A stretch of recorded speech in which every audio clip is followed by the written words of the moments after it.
Today I have a wonderful news for you.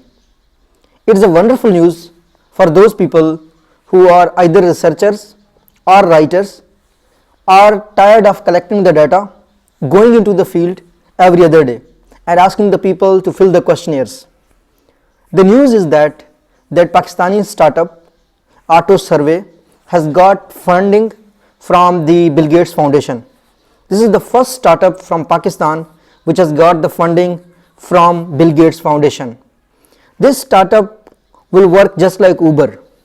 What we do in the Uber, we from our smartphone we look for the available cars. We just book a car and it match us with a car.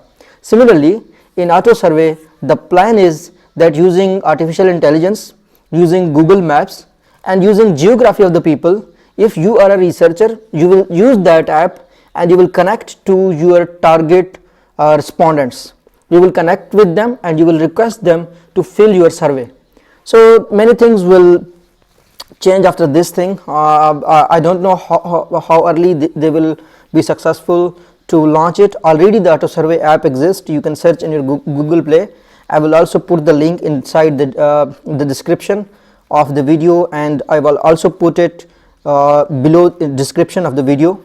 So I hope you liked it. This is slightly bad news for the market research people because it's a very big industry, $50 billion industry, and the companies I know, for instance Ipsos, Nielsen, or maybe Aftab Associates or Millward Brown, this is the bad news for those companies.